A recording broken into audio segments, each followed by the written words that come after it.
Innal hamdalillah wassalatu wassalamu ala Rasulillah asyhadu an la ilaha illallah wa asyhadu anna Muhammadan abduhu wa rasuluhu wa ba'du. Kembali kita hadiri Majelis Riyadhus Shalihin.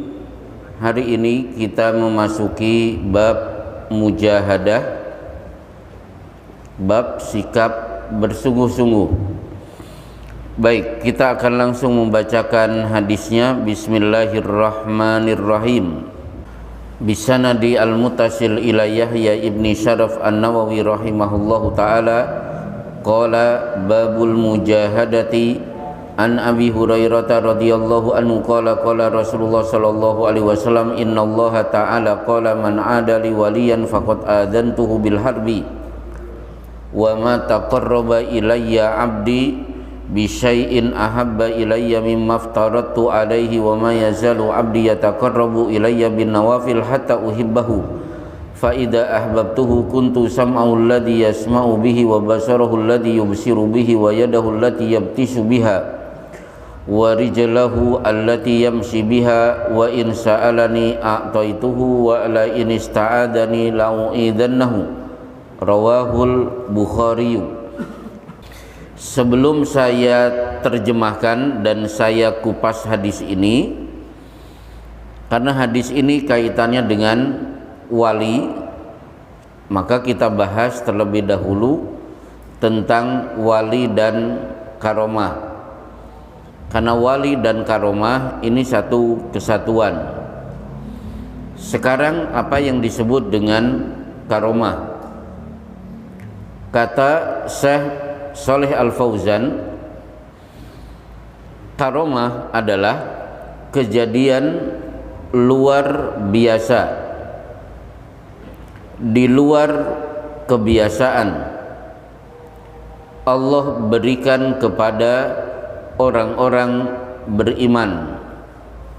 Inilah yang disebut dengan wali.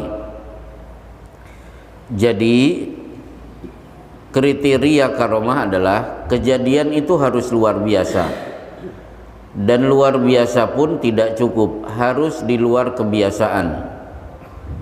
Kemudian Allah berikan kepada orang beriman. Dua unsur ini yang menyebabkan kejadian tersebut disebut karomah. Musa punya tongkat, dilempar ke bawah berubah jadi ular, dan tidak ada satupun manusia yang bisa melakukan kecuali Musa. Dilempar lagi ke laut, ternyata laut tersibak. Ini kan kejadian luar biasa, di luar kebiasaan. Apakah disebut karomah? Oh tidak, karena penerimanya adalah seorang rasul. Maka kejadian luar biasa, di luar kebiasaan, pemiliknya adalah rasul, masuk kategori mukjizat, bukan disebut karomah. Ada orang bisa menelan paku, beling pun digigit pecah, kemudian dimakan. Dibacok juga tidak mempan, tapi dia tidak pernah sholat. Untuk mendapatkan ilmu ini dia harus bertapa 40 hari 40 malam di Gunung Pangrango misalnya. Apakah ini disebut karomah? Tidak, karena yang bersangkutan bukan rasul, juga bukan orang beriman. Maka kejadian luar biasa yang ada pada orang ini disebut dengan sihir. Berarti yang membedakan sihir, karomah dan mukjizat, lihat penerimanya, pemiliknya. Karena ketiga-tiganya punya kesamaan, sama-sama kejadian luar biasa, di luar kebiasaan. Nah, sekarang contoh karomah. Misalnya Khalid bin Walid, untuk menjatuhkan mental musuh, dia maju kemudian meminum sebotol racun. Jadi satu botol dia minum semuanya. Ternyata badannya segar bugar, sama sekali tidak ada perubahan. musuh pun langsung jatuh mental, karena mereka punya persepsi pasukan yang akan kita hadapi minumannya racun, berarti bukan orang sembarangan. Akhirnya mereka pada ketakutan, perang belum dimulai, ketakutan menghinggapi hati musuh yang dalam hal ini bangsa Romawi. Berarti apa yang ada pada diri Khalid bin Walid ini karomah, karena Khalid dia muslim, dia bukan rasul, dia bukan kafir, dia bukan rasul. Baik, sekarang pertanyaannya, Maryam bisa hamil tanpa menikah? Ini kan luar biasa, kejadian luar biasa, di luar kebiasaan. Belum ada satupun wanita di dunia ini bisa hamil tanpa pernikahan, tanpa ada hubungan badan suami istri, kecuali Maryam. Kira-kira yang dialami Maryam disebut apa? Kalau Bapak menyebut mukjizat, berarti Maryam itu nabi.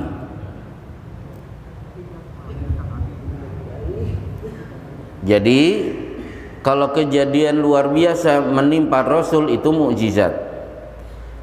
Sepakat Maryam bukan Rasul, Maryam juga bukan orang kafir, maka Maryam masuk kategori orang beriman. Hamilnya dia tanpa harus ada hubungan badan disebut dengan karomah.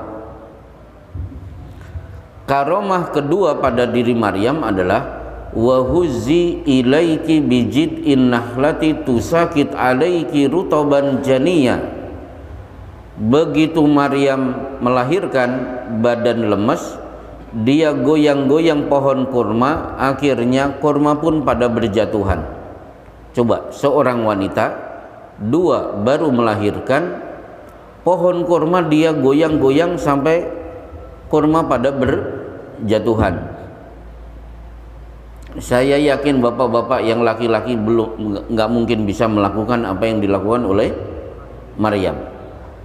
Berarti Maryam punya dua karomah, bisa menjatuhkan kurma dengan cara pohon digoyang-goyang, dan dia bisa hamil tanpa harus mengadakan hubungan badan dengan laki-laki.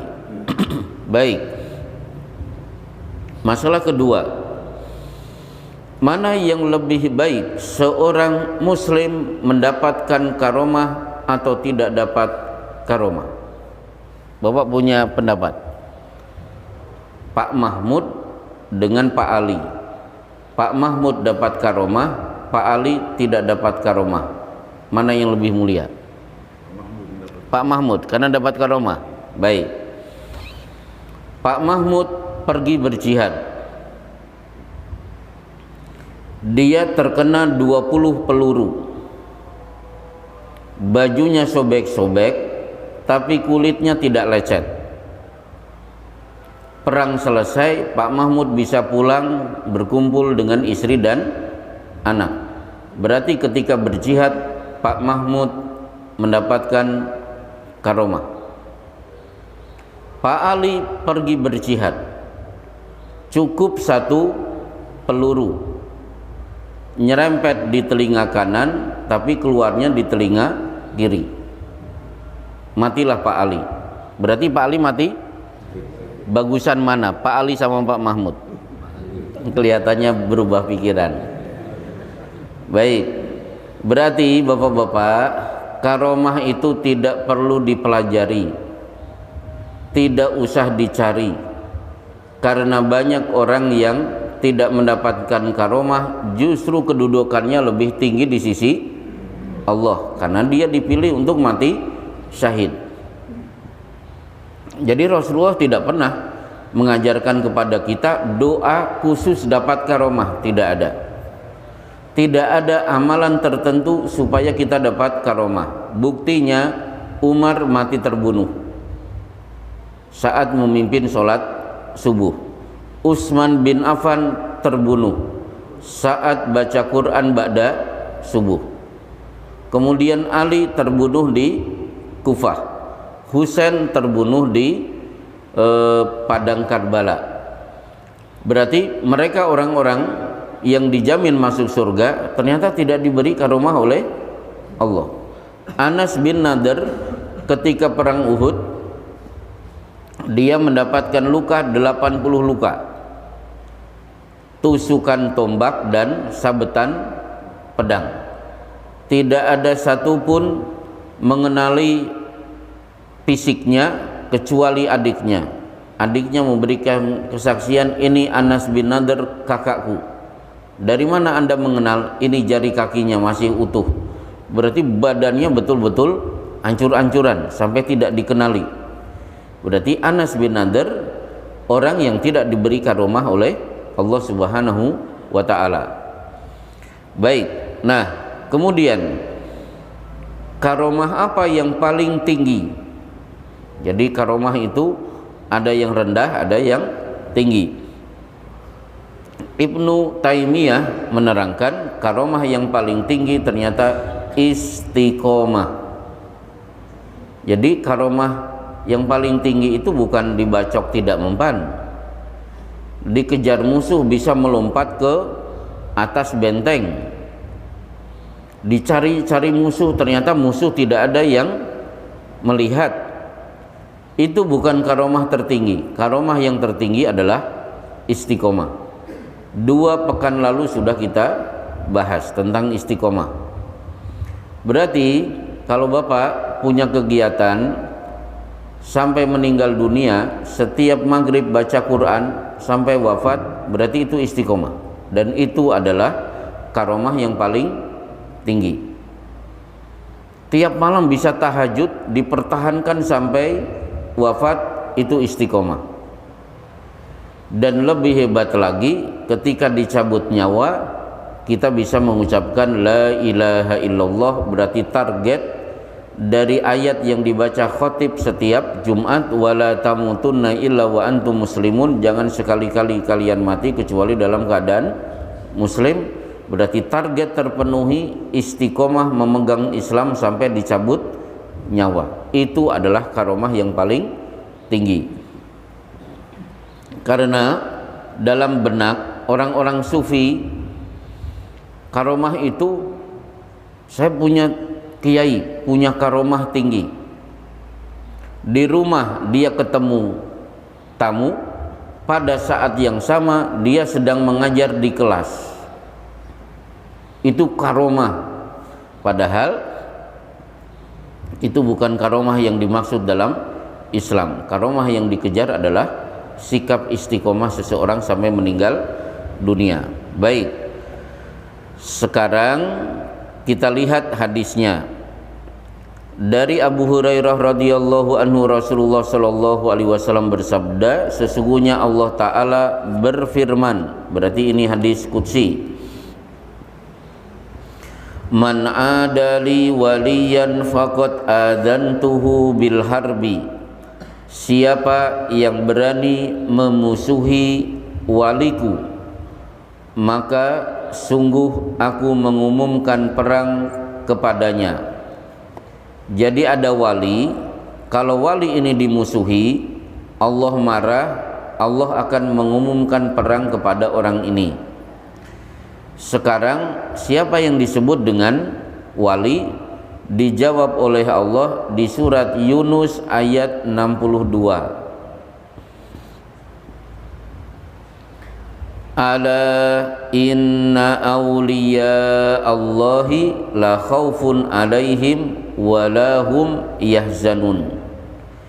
Ingatlah, wali-wali Allah itu tidak punya rasa takut, tidak punya rasa sedih. 2 bulan lalu sudah kita bahas apa bedanya takut dan sedih.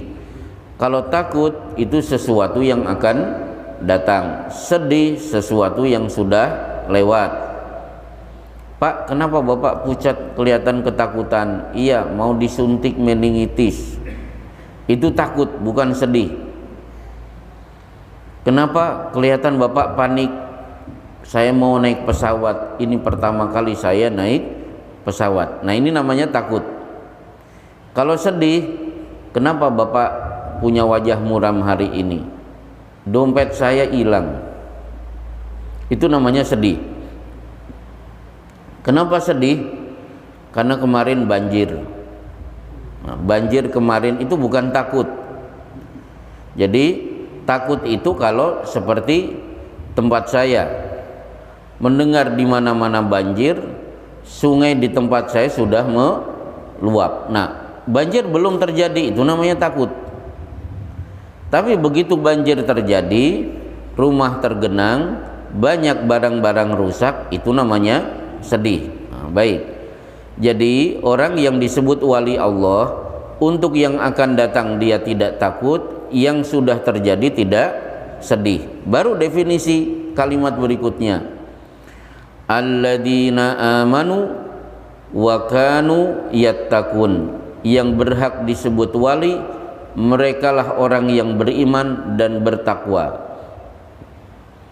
Nah, sekarang ayat ini jangan dipahami versi terjemah, tapi pahami versi kaedah bahasa Arab. Kata-kata beriman ditampilkan dengan amanu.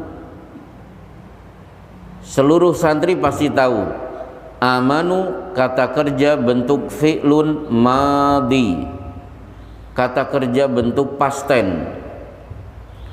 Berarti disebut wali dulu beriman, menyatakan beriman, mengucapkan dua kalimat syahadat. Wa kanu yattaqun, dan mereka bertakwa. Takwa itu apa? Melaksanakan perintah, menjauhi larangan. Kata-kata takwa ditampilkan dengan kata kerja fi'lun mudhari'un, kata kerja bentuk present continuous. Ciri present continuous apa, Pak? Verb plus ing. Play dan playing itu beda. Playing football itulah Lionel Messi, dia selalu main bola.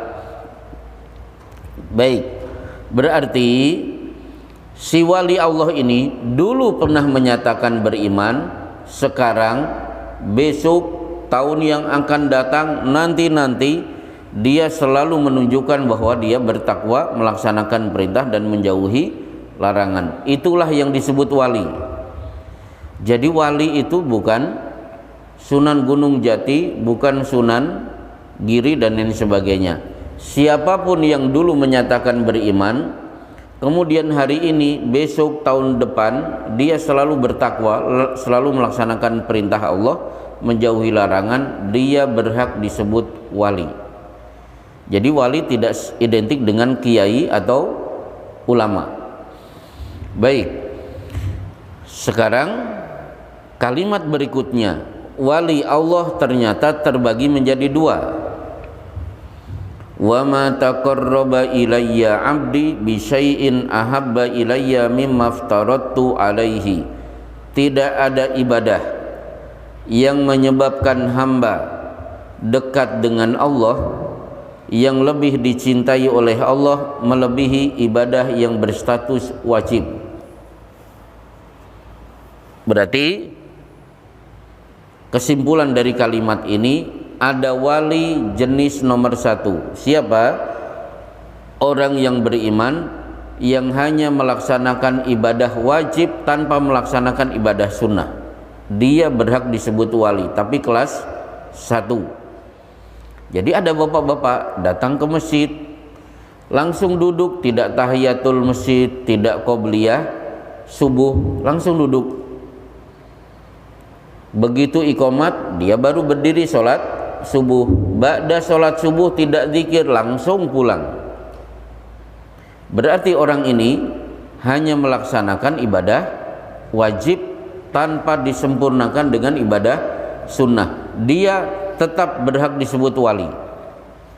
Baik, kesimpulan dari kalimat ini berarti ibadah wajib lebih dicintai oleh Allah daripada ibadah sunnah, karena kalimatnya tidak ada ibadah yang membuat hamba itu menjadi dekat kepada Allah yang ibadah itu lebih dicintai oleh Allah melebihi ibadah yang berstatus wajib. Berarti yang wajib dan sunnah mana yang lebih dicintai oleh Allah? Yang wajib. Maka kalau bertumburukan antara wajib dan sunnah, tolong yang sunnah minggir. Contoh, saya masuk ke masjid, mau melaksanakan tahiyatul masjid, tiba-tiba muadzin sudah berdiri memegang mic, terdengar iqamat. Berarti tidak boleh melaksanakan sholat tahiyatul masjid, karena iqamat mengajak untuk melaksanakan ibadah wajib, sholat wajib. La idza uqimatis shalah fala sholata illal maktubah. Kalau iqamat berkumandang, tidak berlaku sholat sunnah, yang ada adalah sholat wajib. Contoh lagi, nanti di bulan Syawal, mana yang saya dahulukan, membayar hutang saum atau saum Syawal? Bayar dulu, kalau membayar hukumnya wajib.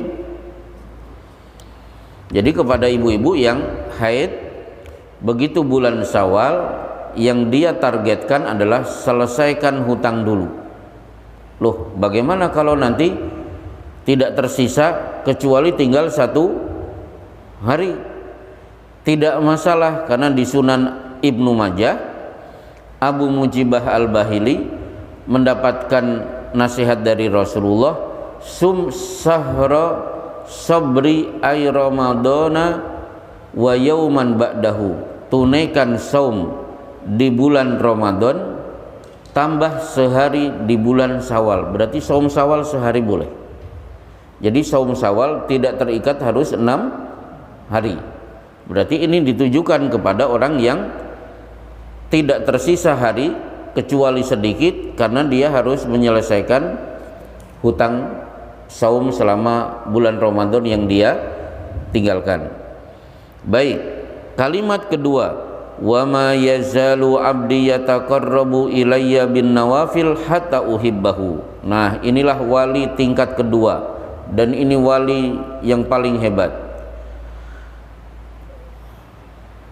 Seorang hamba yang selalu mendekatkan diri kepada Allah, melaksanakan ibadah wajib, dia sempurnakan dengan ibadah sunnah hingga dia dicintai oleh Allah. Oh, berarti bapak-bapak sudah masuk kelompok wali nomor kedua.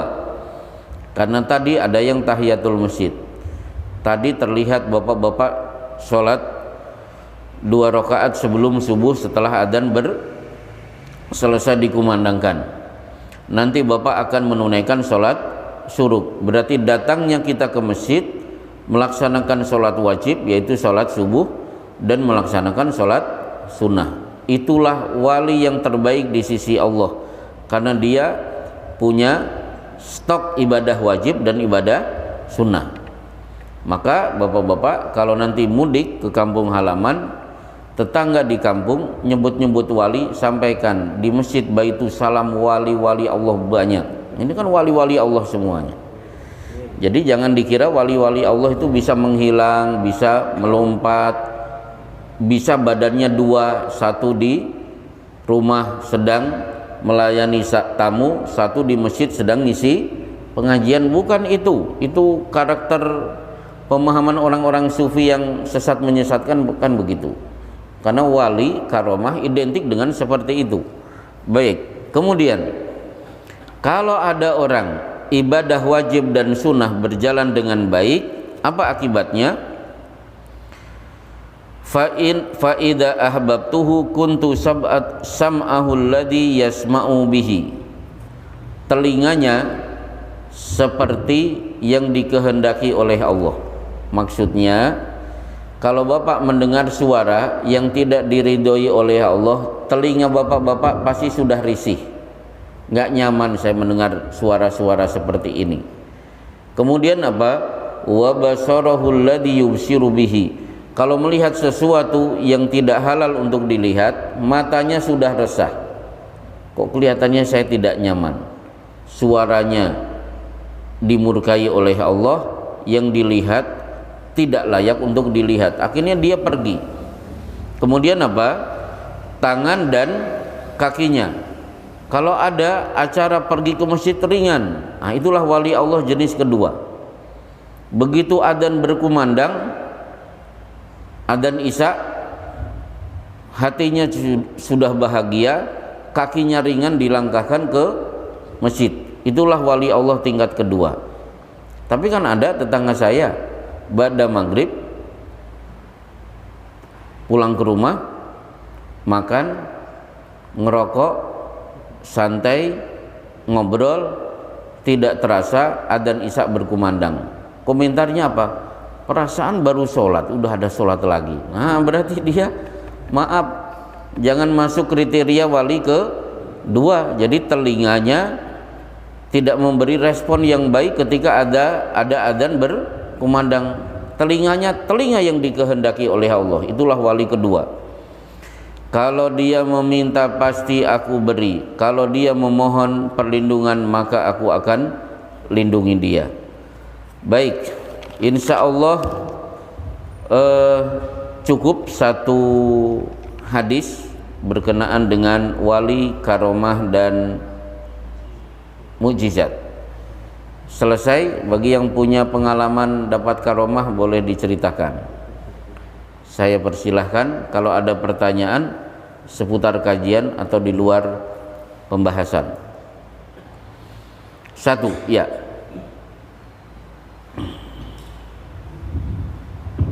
Assalamualaikum warahmatullahi wabarakatuh. Waalaikumsalam warahmatullahi wabarakatuh. Terkait topik pertama adalah mengenai mukjizat atau karomah. Ya. Pertanyaan saya nanti akan saya ajukan dua pertanyaan. Ya. Yang pertama, adanya karomah atau mukjizat ini, apakah perbedaan orang yang zaman sekarang, misalnya tadi dia bertapa kemudian mendapatkan karomah, itu kan ada pemberitahuan. Apakah ada pemberitahuan berbeda dengan Nabi? Apakah diberitahukan terlebih dahulu oleh Allah? Yaitu seorang nabi pertama, Nabi Isa, dia tidak tahu kalau dia mendapatkan apakah itu karomah, bisa menghidupkan orang mati. Yang kedua, Nabi Ibrahim, dia tidak tahu kalau dia dibakar ternyata apinya mendinginkan dirinya. Yang ketiga, Nabi Musa, apakah dia tahu sebelumnya akan tongkat itu bisa membelah lautan? Nah, kemudian yang kedua pertanyaannya terkait dengan Ashabul Kahfi. Beberapa pemuda itu di dalam gua, apakah itu termasuk karomah atau mukjizat dengan ratusan tahun dia hidup lagi? Nah, terkait dengan Ashabul Kahfi ini, antara haram atau tidak, yaitu tujuannya dengan adanya Ashabul Kahfi ini, dia dikawal atau dilindungi oleh seekor anjing. Kita tahu bahwa seekor anjing itu akan mendapatkan satu najis yang tidak boleh dikenal. Kenapa tujuan Allah memberikan seekor anjing itu untuk mengawal? Tidakkah diganti dengan unta atau kambing? Oh iya. Nah, demikian. Terima kasih. Baik. Pertanyaan pertama, apakah para nabi itu langsung tahu karomah, tahu mukjizat atau belum? Jadi para nabi sebelumnya tidak tahu kalau itu mukjizat. Contoh, Nabi Musa ditanya oleh Allah, "Wa ma tilka biyaminika ya Musa?" Musa, di tangan kananmu itu apa yang kamu pegang? Qala hiya asaya, ini tongkatku ya Allah, untuk menggembala kambing. Akhirnya apa? Disuruh untuk melempar tongkat itu. Fa idza hiya thubanun mubin. Tiba-tiba berubah jadi ular besar. Wala mudbiran walam yuaqib. Musa langsung mundur ketakutan. Baru diingatkan oleh Allah, tidak boleh seorang rasul takut dengan mukjizat. Dari situ Nabi Musa baru tahu kalau itu bagian dari mukjizat. Wa naza yadahu fa idza hiya bayda'u lin-nadirin. Nabi Musa suruh mengangkat tangannya, tiba-tiba tangannya putih bersinar. Nah, baru tahu kalau itu bagian dari mukjizat. Jadi sebelumnya tidak tahu kalau itu mukjizat. Ada pemberitahuan dari Allah. Termasuk Nabi Ibrahim tidak tahu nasib dia ketika dibakar. Hina ulqiya finnar qala hasbunallah wa ni'mal wakil. Begitu dilempar di atas kayu, Ibrahim hanya mengucapkan hasbunallahu wa ni'mal wakil. Tiba-tiba Allah berfirman, ya naru kuni bardan wasalaman. Wahai api, tugas kamu dingin, Ibrahim wajib selamat, jangan sampai ikut hangus seperti kayu yang terbakar tadi. Baik, itu yang pertama. Kemudian kisah Ashabul Kahfi. Kenapa tidak unta saja? Kenapa tidak anjing? Baik, jawabannya Allahu a'lamu haitsu yaj'alu risalatah. Yang lebih mengetahui Allah lah, karena Allah yang membuat syariat. Itu satu. Yang kedua, status anjing antara umat terdahulu dengan umat sekarang berbeda. Jadi Ashabul Kahfi itu kan bukan umat Rasulullah, tapi umat terdahulu. Karena perlu Bapak ketahui, banyak syariat umat terdahulu begitu Rasulullah hadir diutus, umat terdahulu, syariat terdahulu sudah banyak dihapus. Contoh apa? Contoh haramnya makan daging unta dan minum susu unta. Kullu ta'ami kana halal li bani Israila illa ma harrama Israilu ala nafsihi min qabli an tunazzalat Taurah. Dulu unta itu diharamkan untuk Bani Israel. Begitu Rasulullah diutus, ternyata unta dagingnya halal, susu, bahkan jangankan susu, kencingnya juga boleh diminum. Kemudian dulu kalau ingin menghormati orang yang mulia, caranya bersujud di depan orang itu. Seperti Nabi Yusuf mendapatkan sujud malah dari bapaknya, ibunya dan saudaranya. Fakharru lahu sujada, mereka tersungkur bersujud di hadapan Yusuf. Ya abati hadza ta'wilu ru'yaya min qablu qad ja'alaha rabbi haqqan. Wahai ayah, kalian semuanya bersujud kepada aku. Inilah takwil mimpi saya masih kecil. Kalian semuanya hari ini semuanya sudah bersujud. Nah, oleh Rasulullah tidak berlaku lagi sujud dari seseorang kepada orang lain, hingga beliau bersabda, lau amartu ahadan an yasjuda li ahadin la amartul mar'ata li zawjiha. Seandainya sujud dari seseorang kepada orang lain masih boleh, tapi sudah dilarang hari ini, maka pasti aku wajibkan istri bersujud di depan suaminya. Tapi kan sudah dilarang. Nah, termasuk status anjing itu beda antara syariat terdahulu dengan syariat sekarang. Sekarang apa hikmahnya? Kenapa anjing ikut? Jadi begini, wa niqallibuhum dzatal yamini wa dzatas shimali wa kalbuhum basitun dhira'aihi bil wasid. Mereka tidur di dalam gua 309 tahun, tubuhnya kami bulak-balikan, berarti tidak tidur dengan satu posisi. Sementara anjing tidak di dalam gua tapi di depan gua dengan menjulurkan kakinya dengan satu posisi, tidak berubah selama 309 tahun. Akhirnya ada satu jurnal yang saya pelajari, saya baca, ternyata struktur tubuh anjing dan tubuh manusia beda. Tubuh manusia tidak mungkin berada pada satu posisi dengan rentang waktu yang lama. Coba Bapak misalnya pengajian 2 jam bersila terus, insya Allah kaki Bapak akan dikerubuti semut, kesemutan maksudnya, karena ada darah stuck. Itu berbeda dengan struktur anjing. Anjing meskipun duduk dengan posisi sama, tidak berubah dalam rentang waktu sekian lama, termasuk di kisah Ashabul Kahfi 309 tahun, itu tidak berpengaruh sama sekali. Baik, intinya begitu. Jadi anjing pada masa Rasulullah dengan masa terdahulu statusnya berbeda. Ada pertanyaan kedua? Ya. Sehubungan dengan mukjizat dan ilmu zaman sekarang, para ulama kiai di pesantren katanya dia itu memberikan suatu wiridan yang didawamkan sehingga orang-orang keluar dari pesantren bisa begini bisa begitu. Itu bagaimana hukumnya? Baik.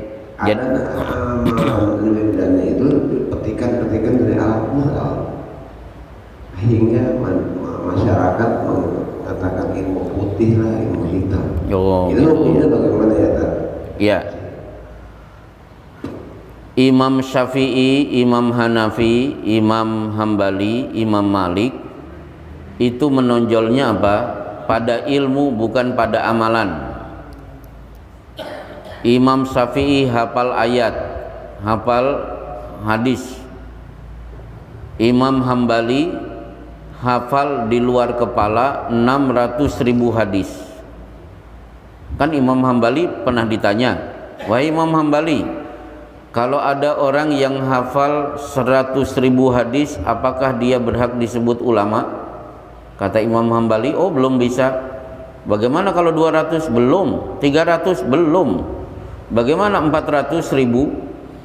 400.000 hafal hadis itu batasan minimal orang itu berhak disebut ulama. Akhirnya orang itu penasaran, Imam Hambali hafal berapa hadis? Orang itu menemui Abdullah, anaknya Imam Hambali, ditanya, bapakmu hafal berapa? Bapakku hafal 600.000 hadis. Jadi ulama terdahulu itu terkenalnya apa?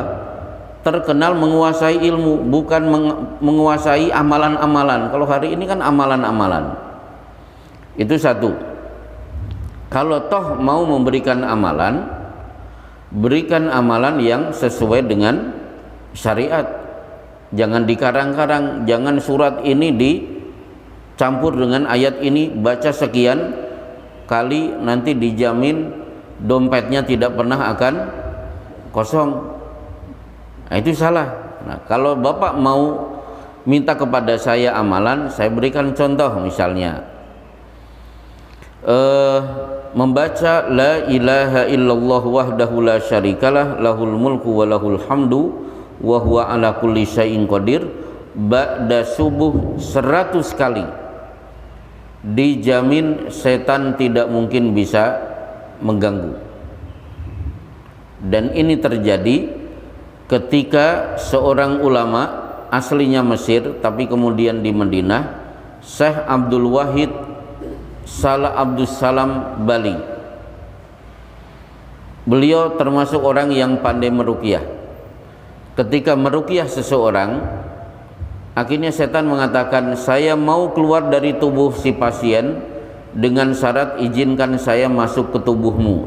Kata syekhnya, silahkan. Akhirnya apa? Setan keluar dari tubuh itu, si pasien pun sehat wal afiat. Ternyata setan gagal masuk ke tubuh Syekh Abdul Wahid Abdul Salam. Akhirnya Syekh Abdul Wahid bertanya, kenapa kamu tidak bisa masuk ke dalam tubuhku? Bagaimana aku bisa masuk ke dalam tubuhmu? Kamu selalu membaca la ilaha illallah wahdahu la syarikalah lahul mulku wa lahul hamdu wa huwa ala kulli syai'in qadir setiap ba'da subuh 100 kali. Syekhnya Allahu Akbar, itulah yang diajarkan oleh Rasulullah. Jaminan dari Rasulullah, hirzan minasyaiton, dia pasti akan terjaga dari gangguan setan. Maka kalau Bapak membaca ini, habis itu silahkan cari dukun santet. Silahkan santet kau, silahkan kalau mau dipraktekkan. Ternyata bapak kena santet. Itu gimana? Mungkin bapak salah ngitung, bukan 100 tapi baru 99 sudah kentut, terus wudu, terus lupa.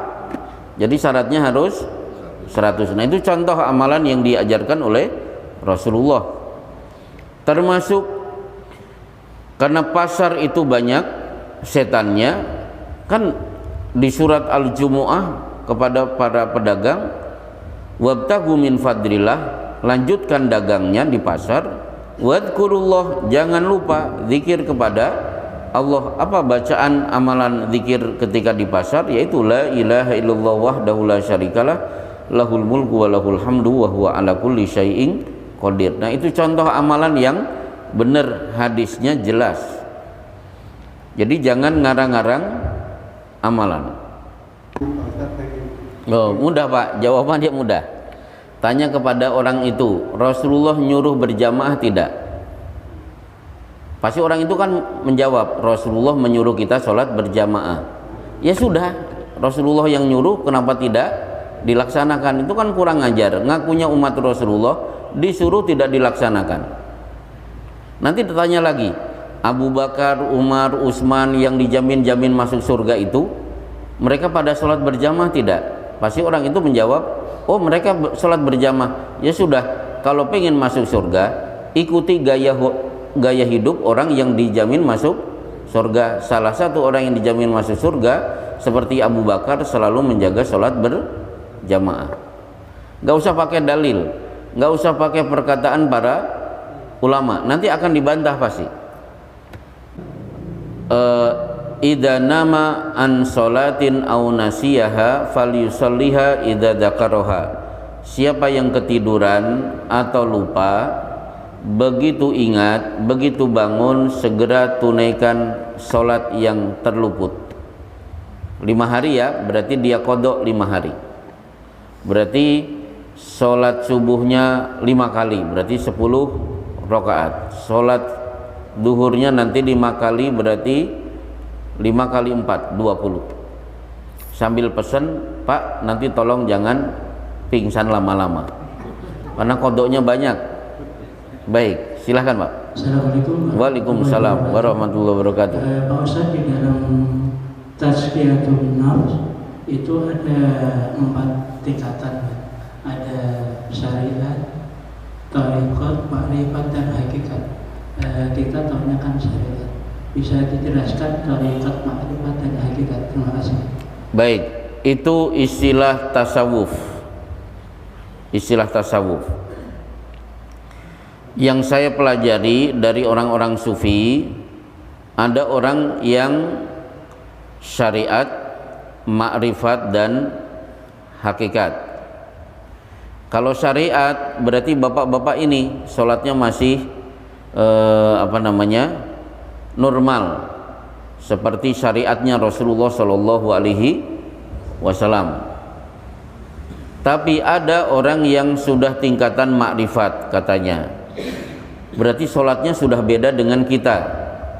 Sholat Jumat tidak di Baitussalam, tapi sholat Jumatnya di Masjidil Haram. Jadi makrifat itu sudah beda. Tapi juga aneh, kita jam 1 pulang dari sholat Jumatan, dia juga sudah selesai sholat Jumat, padahal jam 1 di sini di Saudi baru jam 9, itu merebot lagi ini di sana lagi ngepel. Itu kan nggak nyambung. Termasuk di Magelang ada kiai, tidak usah saya sebut. Saya dapat cerita, ada bapak-bapak suami istri datang ke Pak Kiai ini. Pak Kiai, siang-siang begini baru saja kami berdua mengadakan hubungan badan. Ini gimana Pak Kiai? Pak Kiai ngambil nasi, dia makan di depan tamu.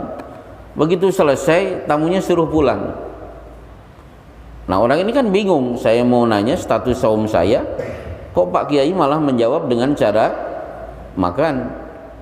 Nanyalah kepada santri, Kata santri, itu Pak Kiai sedang menjawab. Loh, maksudnya apa? Coba, siang-siang makan di bulan Ramadan batal tidak saumnya? Ya batal. Nah, demikian juga suami istri mengadakan hubungan badan itu juga batal, sebagaimana batalnya orang yang makan. Loh, Pak Kiai kok makan? Enggak masalah, karena Pak Kiai kami sudah tingkatan makrifat.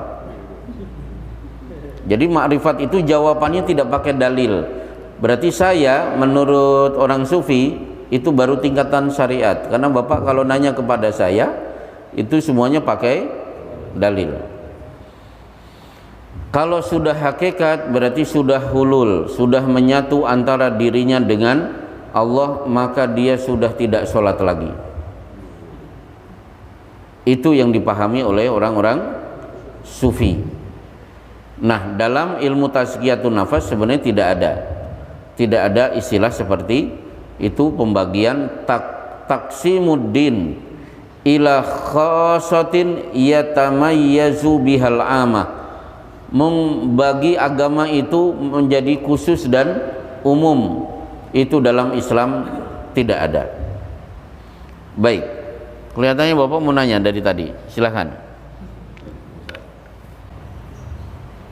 Kemarin udah cakep duduk di sini, pindah lagi. Ya, terima kasih Ya. Ustaz. Nah, tadi dikatakan sama Pak Ustaz, karomah yang paling tinggi itu istiqomah. Ya. Contohnya yang orang istiqomah itu dalam sakaratul maut itu dia bisa mengucapkan la ilaha illallah Muhammadur Rasulullah Ya. sampai selesai. Ini ada yang baru mengucapkan la ilah, artinya kan tidak ada Tuhan. Ya. Nah, ini bagaimana posisi dia meninggal itu, dia mengaku tidak ada Tuhan, mohon penjelasannya. Nah, itu yang pertama. Yang kedua, di luar konteks karomah Pak Ustaz, masalah sholat malam.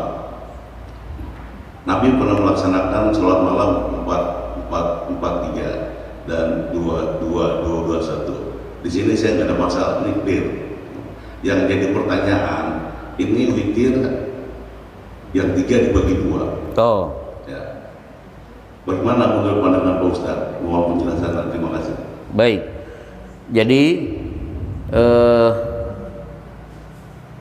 yang pertama tadi apa? Istiqomah. Jadi orang yang meninggal harusnya la ilaha illallah.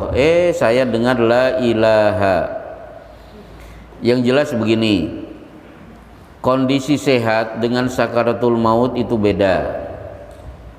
Orang sakaratul maut sakitnya dahsyat, kasyatin tuslahu indal kusab wa hiya hayyatun. Sakitnya setara dengan kambing dikelupas kulit dalam keadaan masih hidup. Maka disebut sakaratul maut. Sakaro itu artinya mabuk antara sadar dan tidak, saking sakitnya. Dan puncak sakit dicabut nyawa adalah wal taffatis saku bisak, ketika betis kanan betis kiri beradu begitu rapat, berarti dia sedang memperlihatkan ekspresi menahan sakitnya, dicabut nyawa. Maka Syekh bin Baz juga menganjurkan kalau dia sudah dalam keadaan lemah, mengucapkan Allah saja sudah cukup. Jangan dipaksa mengucapkan la ilaha illallah secara sempurna. Kata Allah juga sudah cukup. Bahkan Rasulullah wafat tidak mengucapkan la ilaha illallah. Yang beliau ucapkan Allahumma firrafiqil a'la, beliau ucapkan berulang-ulang. Yang mendengar cuma Aisyah, karena yang mengikuti detik-detik sakaratul maut Rasulullah adalah Aisyah radhiyallahu anha. Jadi insya Allah nggak masalah. La ilaha itu yang Bapak dengar, padahal dia sebenarnya mengucapkan kata-kata Allah tapi tidak terdengar oleh telinga. Nah, kemudian bagaimana dengan sholat witir?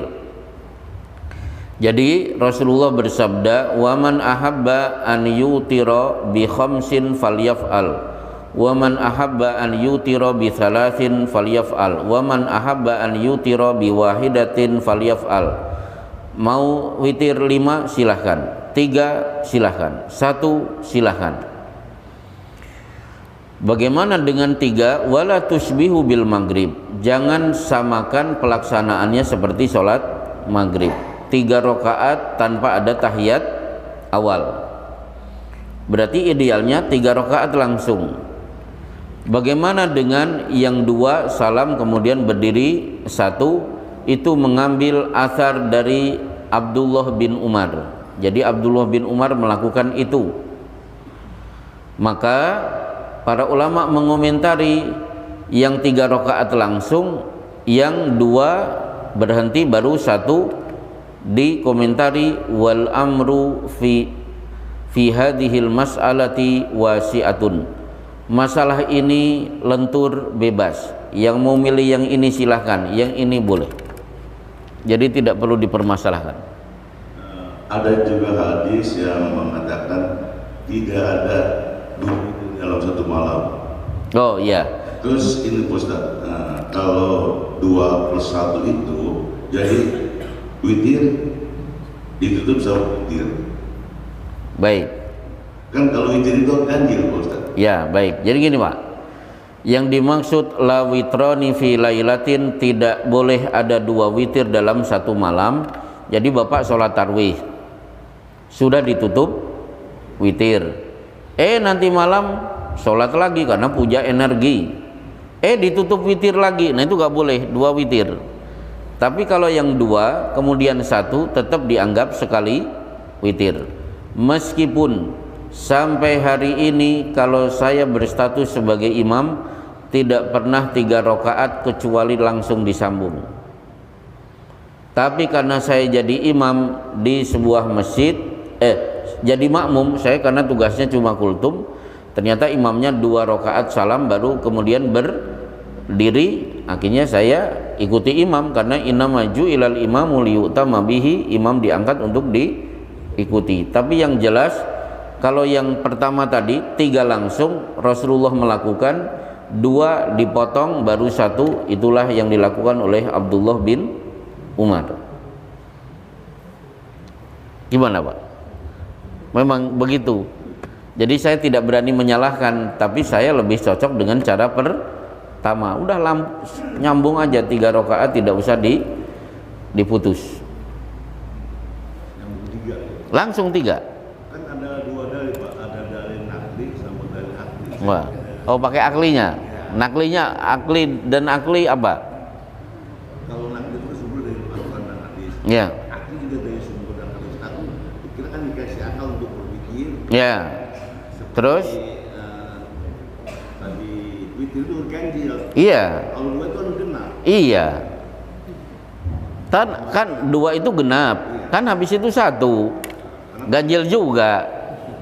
Iya. Maka itu saya bilang kok witir. Gini aja. Bapak mantap yang 3 langsung nyambung atau diprotoli? Ya udah, one hats, itulah yang saya lakukan selama ini. Selesai. Tapi saya tidak berani menyalahkan yang melakukan cara. Oh ya udah selesai. Alhamdulillah.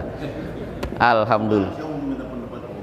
Ya, pendapat saya yang 2 baru 1 itu ngambil dari Abdullah bin Umar. Itu aja. Wallahu a'lam bisawab wa sallallahu ala Muhammadin wa ala alihi wa sahbihi wasallim. Assalamualaikum warahmatullahi wabarakatuh.